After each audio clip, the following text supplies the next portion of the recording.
Bienvenidos a una nueva entrevista de Press Coaching, la voz del coaching en el mundo, que pueden encontrar en www.presscoaching.com y en todas nuestras redes sociales. Hoy tengo el placer de conectarme con México, ¿sí? Un país donde cada día nos reciben con mayor cariño, nos hacen llegar sus comentarios, sus consultas, sus inquietudes, y hoy voy a conversar con el doctor Alberto Beuchot. Alberto, bienvenido a Press Coaching, gracias por esta entrevista.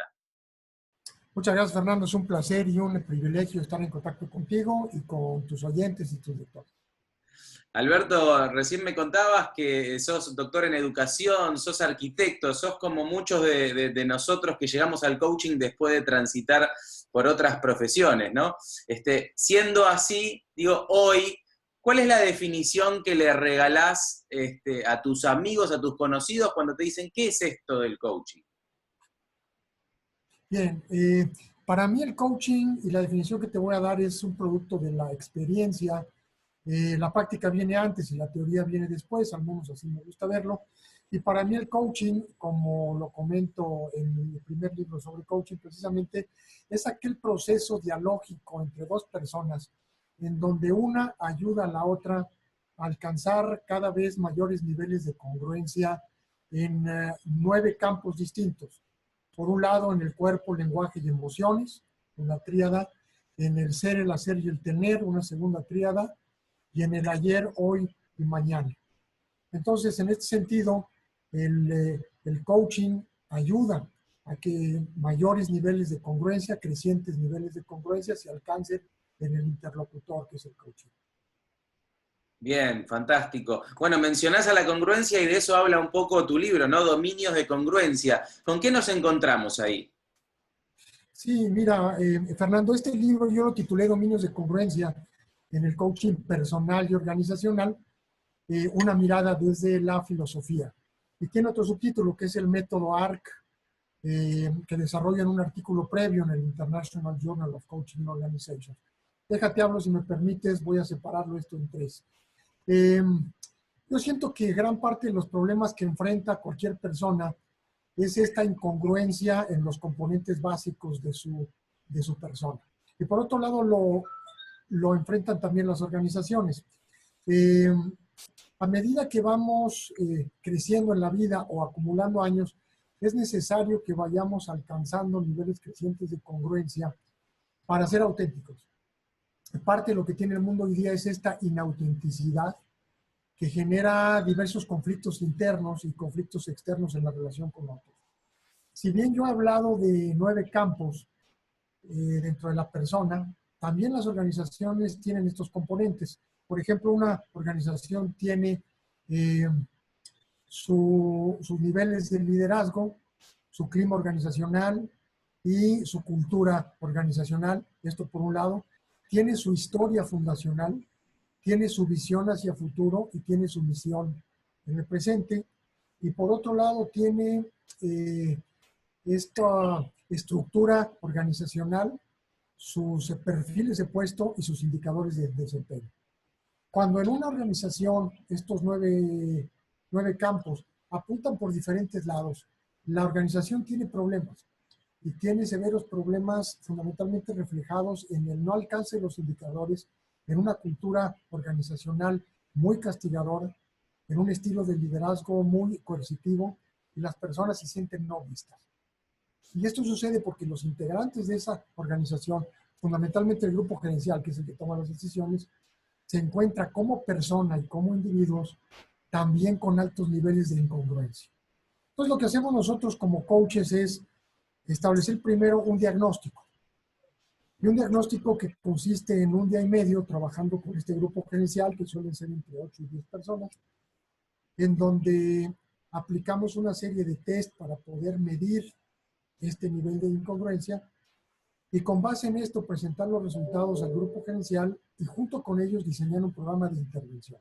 Esto yo lo detallo con más detalle en el libro, pero sin embargo el libro habla mucho desde la filosofía. Yo creo hoy, Fernando, a reserva que tú y tu auditorio piensen lo contrario, que hay muchos coaches improvisados allá afuera que con programas muy básicos salen y se dedican a hacer coaching, entre comillas, sin una base teórica y metodológica que le haga ver a su cliente, a su coachee, que lo que está haciendo es un asunto serio y que lo va a ayudar realmente a ser mejor persona y ser mejor trabajador. Entonces es un libro que está escrito a manera de capítulos básicos. Y por capítulos quiere decir de párrafos muy cortos, numerados cada uno. Y el libro lo puedes abrir en donde tú quieras, muy a la medida de Julio Cortázar y su Rayuela, ¿no? En donde la gente que lo lea tiene diferentes textos breves para poder reflexionar e ir solidificando su propia práctica, ¿no? Esa es la intención del libro. Y también el libro que viene en noviembre, que va a ser presentado en el cuarto Congreso Internacional de Coaching en la Ciudad de México de la ICF, está escrito de manera similar. Y ese otro libro habla en un nivel mucho más profundo sobre las dos orientaciones filosóficas que hoy día tienen partida la profesión del coaching. Por ejemplo, una orientación habla sobre que el coach no puede emitir juicios y no puede hacer interpretaciones que le ofrezca al coachee, porque sería como intervenir en él o sesgarlo o influenciarlo. Y por otro lado, la corriente que dice que el coach frente al coachee simplemente tiene que escuchar y regresar a manera de espejo lo que el coachee le plantea para que el coachee pueda ir paulatinamente encontrando su propia respuesta. La primera de estas orientaciones es la hermenéutica. Es decir, los seres humanos somos hermeneutas, somos interpretadores, somos conectores entre lo que el coachee piensa y lo que el coachee es realmente. Y la segunda escuela es la fenomenológica, que habla sobre que el coach tiene que plantarse y captar y recibir fundamentalmente del coachee, suspendiendo sus juicios y regresando lo que el coachee necesita. Entonces, estas dos orientaciones, hermenéutica interpretativa y fenomenológica receptora, nos ha llevado a polarizar la práctica del coaching y, a mi juicio, dejarla incompleta en cualquiera de las dos orientaciones. Entonces, el libro lo que plantea es un coaching analógico, simbólico, en donde la analogía y la simbología están a medio camino entre lo que el coachee plantea y lo que el coach escucha. Yo sí creo que el coach puede respetuosamente ofrecer interpretaciones al coachee sin que esto sea influenciar en el coachee, porque de otra manera sería considerarlo como un agente acrítico, influenciable, que no tiene vela en el entierro, pero que de otra manera puede tomar las interpretaciones que el coach le da y críticamente también decir estoy de acuerdo, no estoy de acuerdo, y entonces entrar en una práctica muy rica de interpretaciones mutuas y enriquecimiento mutuo. El coach no es el que da y el coachee recibe ni viceversa. Creo que ambos se ven beneficiados por esta práctica. He hablado mucho, quisiera dejarlo aquí ahorita. No, está muy bien, la verdad es que es muy rico, creo yo, y por eso me siento afortunado de poder conversar con tanta gente, por escuchar las distintas miradas sobre la práctica de esta profesión, que es una profesión joven. Entonces, creo yo que justamente tiene un camino por recorrer todavía, a pesar de que crece y crece a base de resultados. Y hablando de resultados, me gustaría que me cuentes un poco. Vos tenés experiencia trabajando en organizaciones, me contabas que trabajabas en industria automotriz específicamente. Me gustaría que me cuentes un poco cuáles son los resultados que se vienen dando en México específicamente con el coaching y cómo ves en función de este presente y del pasado de resultados, hacia dónde va el coaching en tu país. Claro, gracias. Sí, mira, fundamentalmente yo llego a la práctica de coaching por casualidad con un cliente muy grande que es la planta de Volkswagen, armadora de autos en México. Es una planta que tiene 7,500 empleados en nómina y otros tantos eventuales. Y de alguna manera entro por la puerta grande con mucho nerviosismo y con mucho miedo. Yo no había hecho coaching para nada después de mi certificación, ¿no? Pero esto me da la oportunidad de poder entender el mundo de ingenieril duro, fundamentalmente, ¿no? Este mundo que está coordinado por ingenieros, que han llegado a puestos directivos fundamentalmente por sus habilidades técnicas y administrativas, pero con muy pocas habilidades interpersonales. Y de pronto se ven arrojados en el manejo de gente. Y lo que saben hacer es mirar a las personas como instrumentos, no porque sean malos o malditos o ojetes, como decimos en México, ¿no? Sino porque de alguna manera han ido subiendo por estar centrados en procesos e indicadores. Y de pronto se ven manejando mucha gente ejerciendo un liderazgo coercitivo, un liderazgo controlador, micromanager, y los seres humanos que están a su cargo empiezan a exhibir altos niveles de estrés, altos niveles de ausentismo y de rotación de personal. Y como tú sabes, es muy difícil trabajar con un grupo de gente que no está constituido, que tiene mucha rotación. No puedes llevar a cabo tus planes, hay que volver a empezar cada 2, 3, 6 meses. Y entonces yo veo que el problema radica en un clima laboral y en una cultura organizacional producto de un liderazgo muy coercitivo. Es decir, si tienes un liderazgo coercitivo, la cultura organizacional va a ser centrada en la tarea y el clima laboral va a ser restrictivo. Entonces, en este sentido, hablando con ellos, dialogando con ellos, empiezan a darse cuenta, mediante una serie de tests, que es su liderazgo, su red de conversaciones, su inteligencia emocional, digamos, su perfil de toma de decisiones no es incluyente.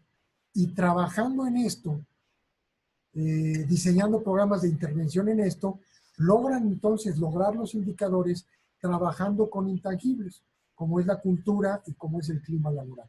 Entonces, para ellos les abre los ojos fundamentalmente el diagnóstico en una primera instancia. Para ellos es un eye-opener, ¿no?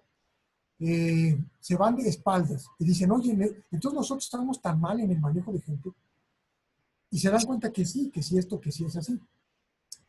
Entonces, ya después de trabajar con ellos en sesiones grupales durante un primer periodo de 8 meses a 1 año, empiezan a ver resultados muy agradables para ellos. Y se dan cuenta entonces que la causa raíz de los problemas es el factor humano. Entonces, trabajando ellos mismos en sesiones individuales al mismo tiempo que en las grupales, en factores, por ejemplo, como peticiones y ofertas, ¿qué le pido al otro?